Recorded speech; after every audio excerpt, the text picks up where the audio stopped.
Dono here. How the heck are you doing this fine day? And welcome to Gray Matters, the podcast dedicated to baby boomers and Gen Xers, helping us survive and thrive in this digital age. Co-host Viveka von Rosen will be joining me in just a few moments, and she's got a really compelling interview lined up today. Jolyn, Charas, and Olewitz, who are friends of hers, and they both have reinvented themselves to become relationship coaches. Turns out what they're really good at, they were good at their businesses and their professions before, but as they've gotten a little bit older, they've also had their own personal relationship strengthen due to how proactive they are and things that they've learned about relationships that they are able to teach others. As we get older, I mean, things slip by, right? Often things kind of become less important, or we pay a little bit less attention to things, or we take things for granted. Maybe that'd be the best way to put it. And one of the things I think we can all recognize that we do take for granted is our relationships, especially with our spouses. They don't take their relationship for granted, and having a listen to some of the things that they consider to be priorities can maybe help us turn that ship around, and maybe we'll take things a little bit less for granted. I know I found it a really inspiring interview, and I'm sure you'll enjoy it and get a lot out of it. But before we get to that, I want to take on another equally serious topic, and that is how we deal with the change that is happening in the dramatic change that's happening in the technology front. I'm in a little bit of an awkward position, I think. I have spent my professional career teaching people how to use technology, how to embrace it, how to take advantage of it, how to leverage it into their business. And I've always considered it our responsibility as the kind of mature adults in the room, theoretically the adults in the room in society, to understand the forces that are changing us, molding us as a society, and to try and kind of have our hand a little bit on the tiller and help guide things.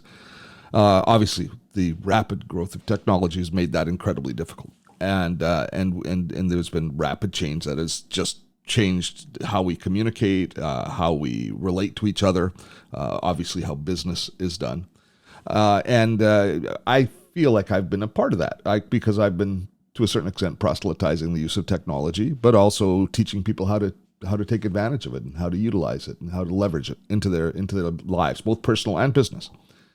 And I have to admit that occasionally I feel a little bit like I might be part of the problem as well, instead of being part of the solution. When for example, the growth of social media, I've encouraged baby boomers and Gen Xers since we began to participate, to be a member, to be an active participant in social media. Not because I necessarily think social media is such a great thing, because obviously there's so many downsides, but because it is a thing, because it is there, because it is a part of the world that we live in.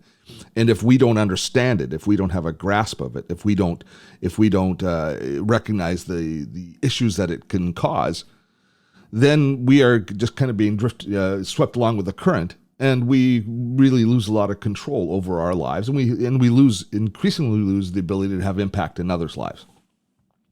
And that's been the case with social media. And I thought that was a problem.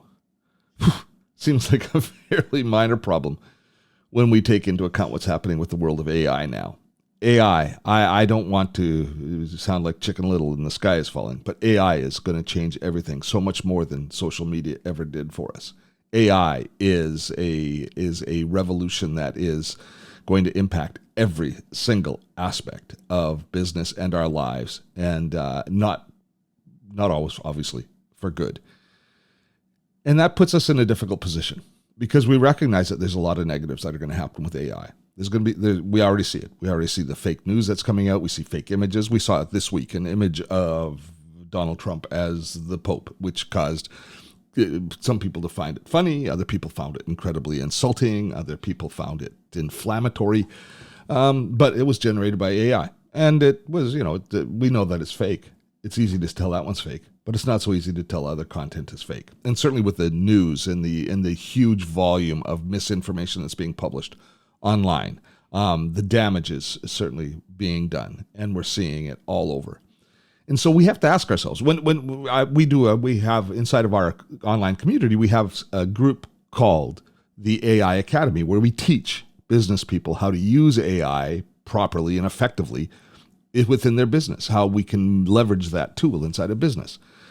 And the exact same techniques to leverage it for good inside of the business can be used for more nefarious purposes. So we have to wonder, at least I have to wonder, if I'm being, again, part of the problem in encouraging people to use AI when it's going to cause, obviously, so much damage. And it will, over the next foreseeable future, be one of the real challenges that we face.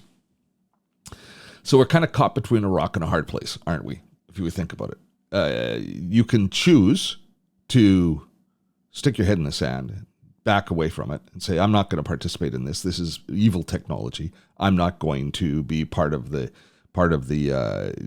group that spreads it and uses it and encourages its growth.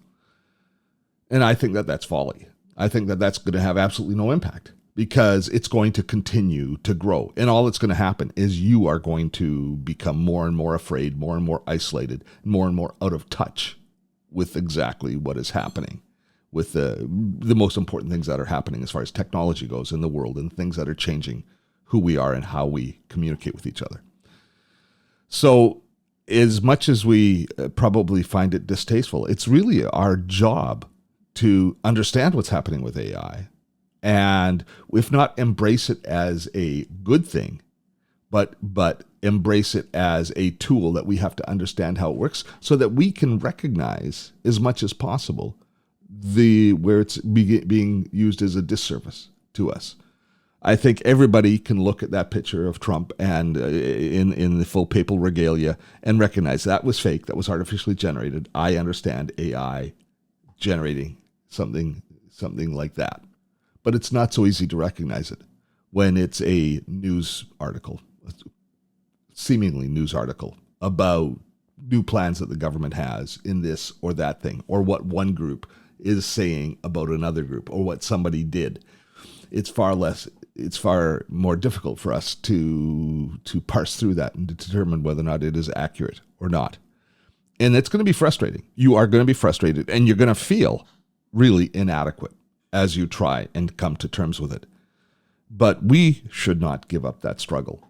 We have to dive into it with both feet, understand it. And I think the best way to do that is to take advantage of what it's good at. You learn to use the tools in AI for your own purposes. Understand how they work. Understand how we interact with them, so that you have at least a modicum of defense against being blindsided by how AI is going to impact each aspect of our lives. And with that, I'm going to get off this soapbox. It was a tall soapbox today. I recognize, and I apologize. I don't apologize for that. We have to straight up deal with this. So let's put on our big boy pants and let's deal with it. But let's lighten things up a little bit more now, and look at something which is just every side of the next interview that Viveka has is positive. We can use something to smile about today, can't we? I want to introduce you to my friend Joseph and Jocelyn. They just have the most amazing relationship, and so many people have literally stopped them in the street and said, how do you do it? How do you get along so well? They are creating a program around it, and I wanted to invite them onto the show because a lot of you listening, as well as myself, we've been in relationships for a while, or maybe we're newly minted senior gray matter relationships, gray wave relationships. But regardless, there is something that happens when people have been with each other a long time. And sometimes that verve, that excitement that we have in the early days of our relationship starts to wane. And what I will say about being around Joseph and Jocelyn is that there's so much mutual respect that they just shine as an example. And it goes way beyond mutual respect. That's what I noticed first and foremost. I'm so excited to have you both here, and to be completely transparent, Joseph and Jocelyn are dear friends of mine, but even if I didn't know them, I would still want them on the show. So welcome to both of you. Hi, thank you. Well, let's just dive right in, because that's the way Steve likes it. What are some specific actions you encourage people to take when it comes to their relationships? And again, to be transparent, my husband and I have actually had a session, a non-therapy session with Jocelyn and Joseph. I'm kind of curious so that I can remember those techniques and strategies and start practicing them again, because sometimes we forget. Okay. Oh, What are some specific? Oh, go ahead. you won't forget that. We forget, but what happens is when we need it, we pull it back up again. And nothing is perfect forever. It's perfect in its good and its bad, right? Right. And it's work. Relationships are work. What we talk about, as you know, from being in our workshop, we talk about open and honest communication. We talk about making requests. We talk about comparing what you think you have, what you'd like to have with what your picture of a perfect relationship is. And where did you get that? Okay. One is mixy, implicit, explicit, whether it's expectations or history or things you've realized about yourself, and what you're looking for. We've been with people who bicker a lot. They will kind of at each other and then they'll be kissing. And it occurred to me when we were with them that they don't want what we have. They like that. Oh, Yeah. You get to design it the way you want it. And if those little sparks are what charge you up and you want it, build around that. You don't have to have it always fun and sweet. Yeah. And like you said, Viveka, there's no formula, there's no rules. And what we do, as you've experienced it, is we talk about our own relationship. We really open the door. We let people behind the walls or the curtain. And, we talk about what works for us and how we dealt with problems and good things. And then we tell people, maybe that works for you. Maybe it doesn't. Try it on. If it works, take it with you. And if it doesn't work, forget about it, and move on. And it's been fun, but it's also been very rewarding to share it with people who say good things. They say, thank you. They say you made a difference. We love that. Yeah. I love that. One of the things that really stood out to me was the history, not just your own personal history of relationships, but the relationships that your parents had. While it should be obvious that the relationship that our parents have inform what we're looking for in a relationship or the opposite, a lot of people don't consciously bring that forward and take a look at it. In the case of Alan and I, my parents had a pretty happy and healthy relationship for 50 plus years until my mom passed away. Alan's parents didn't. And it's really interesting how, children of divorce often get divorced. I'm a one and doneer. Met Alan, he's the one, we're sticking together no matter what. So it is interesting how our parents' relationships might inform our own relationships. That was eye-opening to me. Go ahead. It's not just your parents' relationships. It's your cousins, it's your sisters, it's a rom-com you saw, it's somebody on a podcast made a story after that. It's where we get our limitations. Tell me more. We get pictures of what it should look like and what it should be like. Can't really tell from those pictures what it would feel like. We just kind of think that we would be happy in that. It's similar to what you had. My parents fought all the time, and Joseph's parents were holding hands in their wheelchairs when they were in their night. I didn't know that this was possible until Joseph taught me. Because in my mind, you weren't fully engaged if you weren't fighting. That's what it looked like to me. I didn't know that this was even possible. It works in lots of ways. It works in sex, right? In the movie, nobody says, don't touch me there, but move your hand 2 inches higher. Right. Right? It's meant that can be limiting. I don't want to tread on Jocelyne's discussion of sex. You have to take that further. It's about communicating. If you want 2 inches higher, you got to say, or you're stuck with, I wish he or she had done 2 inches higher, I would have felt good, but he or she didn't, so I don't feel good.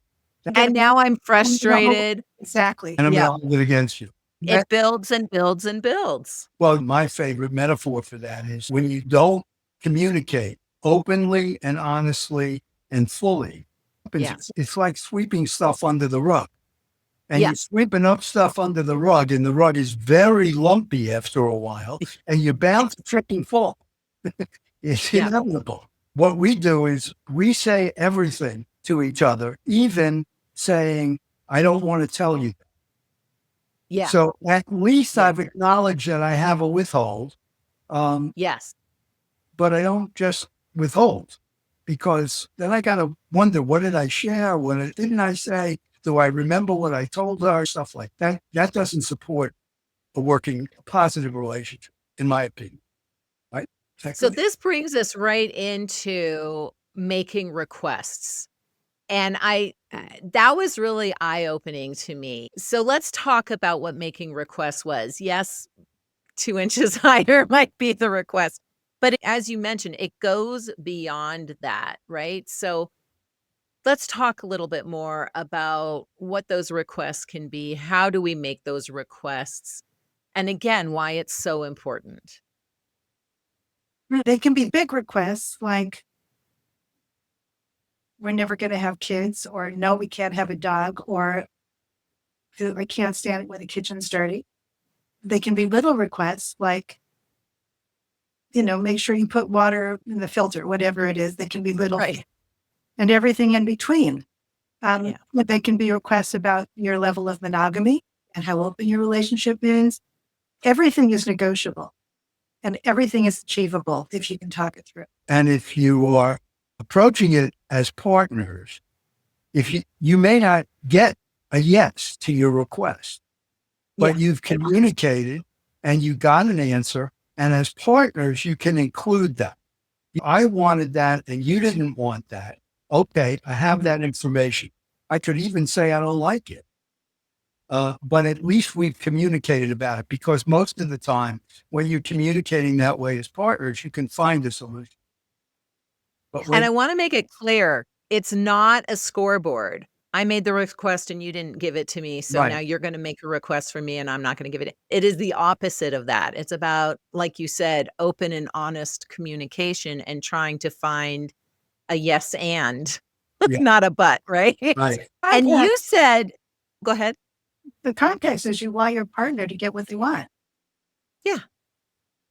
And And to that point, thank you for saying that, because I think sometimes in relationships, we get so frustrated, angry, annoyed that it becomes a win-lose and not a win-win. And we don't want our partners to be happy. We want to be right, whether they're happy or not.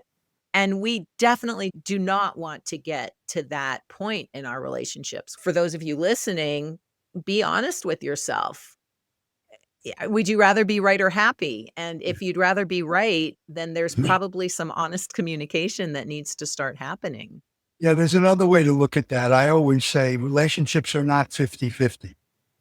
No. They're 100-100. Each person is totally responsible for the success of the relationship. One thing has gotten us through the times when I'm up and Josseline is down, or when Josseline's up and I'm down, or when we disagree and one person's okay with it and one's not. But at all times, I know that I am responsible for all of it. Whatever I'm doing is contributing. And coming from that point of view is very powerful. Yeah. Can we talk a little bit more about requests when we were in our session together, like the monogamy one? Like that to me was just of course we are going to be monogamous together. Of course we are. And it was never a spoken request. What you showed me was that, no, it is a request and it's not an assumed yes. With Alan and I, it is. But that is an important conversation to have, especially starting out in a relationship or anywhere along the way. It's an important request because so many marriages fall apart because of that. Because if you don't have an agreement, anything outside of it is cheating. Or it's a failure of trust, and that's the beginning of the end. So if it's explicit and you know what you can count on your partner for and what they can count on you for, and there are ground rules and limitations and lines you want to draw around it, it's all possible. So we've got requests, agreements, and commitments. So requests, we now know what requests are. Agreements, both partners have to agree or no. Well, Yeah. Or agree not to agree. I'm going to do this, and you don't agree. that's open and honest communication. Okay. They overlap sometimes.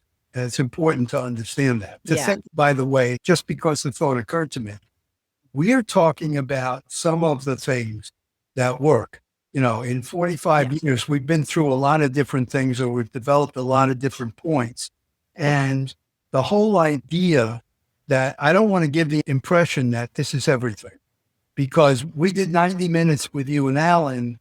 And the whole thing grew out of an all-day workshop that we first did. Yeah. And we are doing separate elements of it. And that was the first foundation one. It's important for people to understand that, as we said earlier, we're not putting out a formula or a solution. Right. And that there are a lot of things that you could cover if you talked about it. It's not one and done. It's not a one size fits all solution, and it's not a one session. Lives are complicated, with families and kids and dogs and friends and mortgages and work schedules and history and the stories we made up about our history. We bring to the whole thing with us. All of that. And although my parents were, in fact, holding their hands when we pushed them side by side in a wheelchair at their 70th anniversary, they fought sometimes. They fought. The commitment is to work it out. Yeah. We made that commitment 41 years ago when we got married. Yeah. Jocelyn and I disagree, as you know. She counts from when we got married. I count from when we met.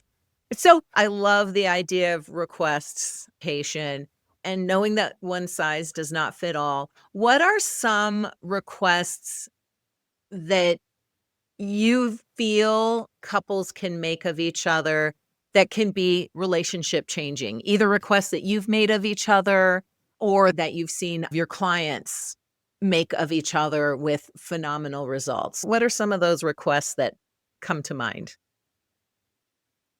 Jocelyn asked me to make sure to notice it when she comes back. He never used to notice my haircut. Oh my gosh, what is that? This was when I was very young and I cared. Now I don't. That is so not on my radar. But when I was in my early 20s, that mattered.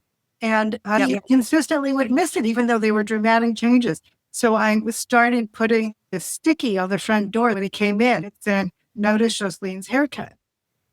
It was a request, and he needed some help fulfilling it. I knew he wanted to, but you don't notice, you don't notice.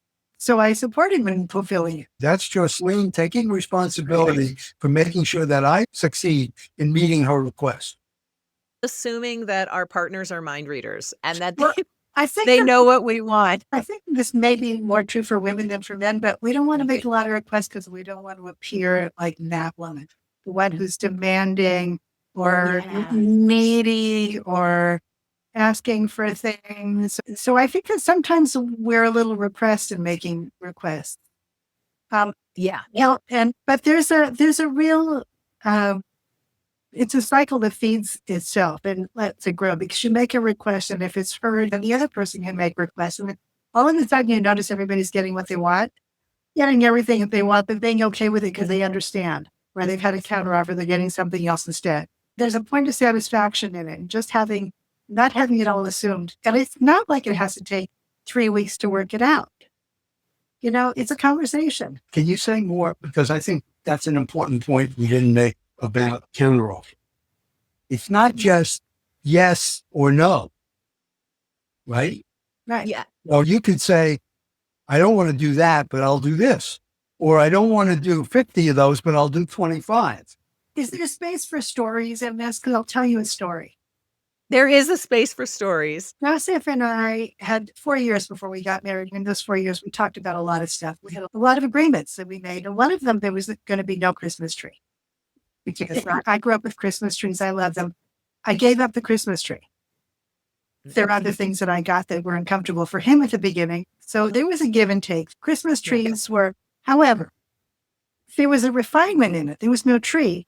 But pine cones and peppermints were fine. I hung Christmas ornaments on the cactus So I was skirting the line all the time, and he was making it okay because it wasn't a tree. Right. The Christmas cactus, which is a Now, real thing. Well, she was complying with the request I made. Right. one time we had a not a Christmas tree, but it's just a big plant. And I put fairy lights in. Joseph came home and we had dinner. And when I came up in the morning, they were gone. He just took them down. That was a step too far. And now, there's another story related to this. 30 years later, I'm a little down in the dumps. It had a rough few months around fall. I came up one morning and there was a 15-foot Christmas tree in the living room. Wow. I cried well into January. And I asked him, Every time you saw it. and every time I thought about it, that was a big thing to give up. Yeah. And he said to me, it was more important that you believe in magic than that I have no Christmas tree. Well- This is why everyone should work with you. Well, the other thing implicit in that story is people change. Yeah. Right? Yeah. Anybody who gets together with someone, it's not even about marriage. It's about relationship. You could be not married. You could be together a week. You could be together 50 years. You could be old. You could be young. It doesn't matter. It's about relationship. And implicit, In that is that your agreements can change. yes. What's important to you in your 20s is no longer important to you. I don't care if he notices my haircut. Right. But the change has to be by agreement. At We least need to I've make new changed, requests. So I'm no longer keeping the agreement. You can say, it really bothers me now that we have that agreement. Maybe it's because I've changed. I would really like to change the agreement. We change the agreement, but you don't just do it on your own because that's no integrity. Exactly. And you're assuming that the other person wanted the other agreement before, and now you've changed. That's a lot of assumptions.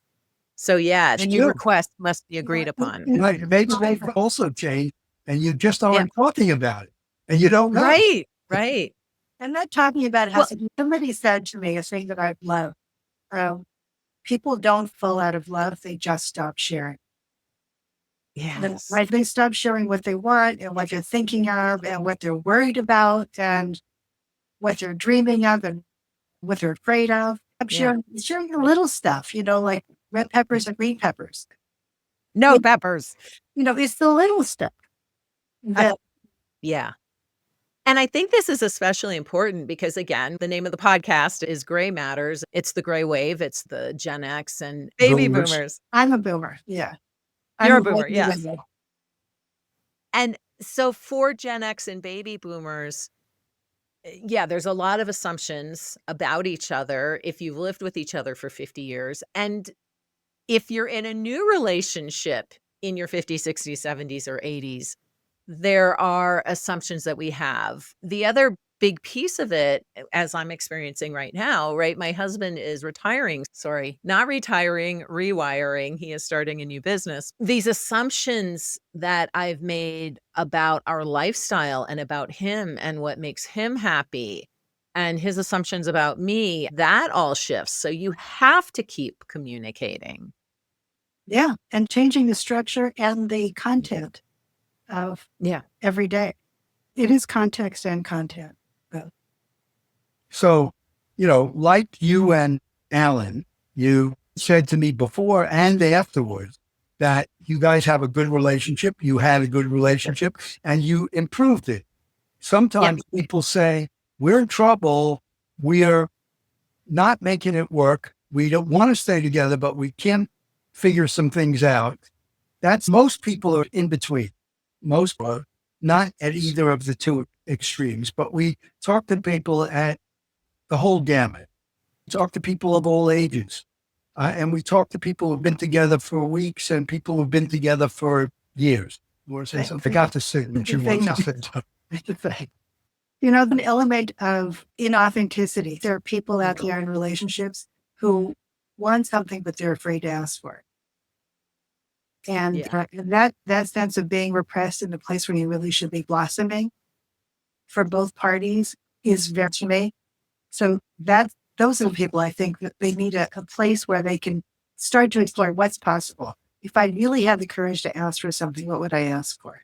The word implicit in open and honest communication that we haven't used, and it's called truth and trust. And Yeah. when you openly and honestly communicate, you trust each other and can tell the truth. And trust can build. I know there's a lot of people out there that feel like when the trust is gone, it's gone. But you can build that trust back by speaking the truth, by making your requests, honoring the requests, and by committing to each other. You really can get that trust back. Yeah, if you can count on what's coming out of the other person's mouth. I told the story of when I, again, in my 20s, I came out, we were going out somewhere, and I said to him, how do I look? And he looked and he said, dumpy. And she was horrified. I mean, I was 28. There's no way I was dumpy, but relatively dumpy. There's no way. Nobody's dumpy at 28. She grabbed her guy's arm and said, don't ever say that to me. And for me, I loved it because when he said, I look hot. Yeah. Right? I know he's not going to just tell me what I want to hear. He's going to tell me the truth and he sees it. And that is huge. That is the thing you can plant a tree in. You know, you can really put your root, know that no one's going to bullshit. That's what you can plant your Christmas tree in. Exactly. Back to the tree. We have to add the three things to the workshop. Tell us a little bit more about how you work with people. Well, initially we did a full day workshop. And now what we have is a workshop online. We are glad to do with one couple. So it's one couple or up to 2 or 3 couples. Some people have no problem sharing about their lives with other people. And some people do. Some people prefer to have it all be about them. If they let us know, we can schedule them with other people. They can bring other people, or we can do a one-on-one. Love that. It takes about 90 minutes. We have 6 sessions, about 90 minutes each, that can be done at different times. And, you know, it can be anybody. We don't do anything with singles. It's got to be a couple. Doesn't matter how long you've been in a relationship. Could be even a week or 55 years or whatever. We welcome you. It could be gay, straight, any kind of couple. It doesn't matter to us. Could be poly, could be anything. Anything. Right. Couple. As long as you're in a committed relationship. At least exploring commitment. So that's something if you're looking to understand that, we talk about that as well. Where do people find out about what's coming up? Well, you can write to me. My email is in the show notes, yes? Yeah, we'll be putting the email in the show notes and the landing page, the sales page in the show notes too, so they can sign up there. Okay, cool. Well, I want to thank you both so much. I love you, and love you too. You're an inspiration, and I'm just so grateful to have you on the show today. Well, thanks for giving us a slot and access to the people that you talk to and work with. That's a great honor. Thank you.